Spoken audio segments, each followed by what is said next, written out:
Шота Салакая – разносторонне одаренный человек и ученый, сочетающий талант фольклориста, литературоведа и литературного критика, реализующий свои дарования на богатой почве родной абхазской культуры.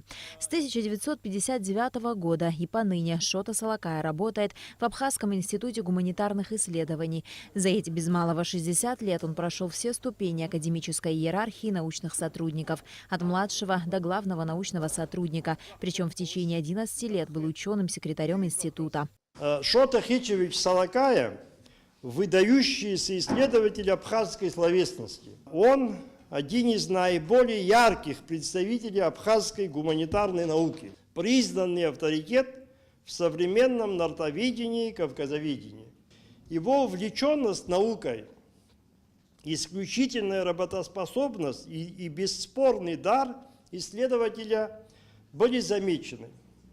За отличную учебу и активную общественную и творческую деятельность ему была назначена Ленинская стипендия. Параллельно с начала 1960-х годов Салакая работает также в Сухумском пединституте, ныне Абхазском госуниверситете. Являясь профессором кафедры абхазской литературы, он ведет общие и специальные курсы по абхазскому фольклору и литературе, а также литературе народов Северного Кавказа. Шота Салакая читал лекции за пределами Абхазии, в частности, в литературном институте имени Горького в Москве.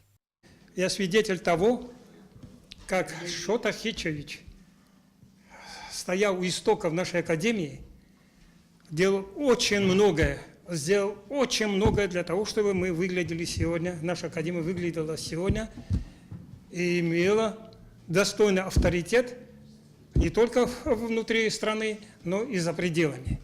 Шота Хичевич, здесь Зураб Джотович сказал, был практически автор первого устава Академии наук Абхазии. Шота Салакая внес неоценимый вклад в становление и развитие Академии наук Абхазии, в определении ее структуры, отделений, формирование аппарата президиума, принимал участие в разработке первого устава Академии наук Абхазии и ее основополагающих нормативно-правовых документов. Шота Салакая – член Ассоциации писателей Абхазии, Союза писателей России, Союза журналистов Абхазии и Международной конфедерации журналистов.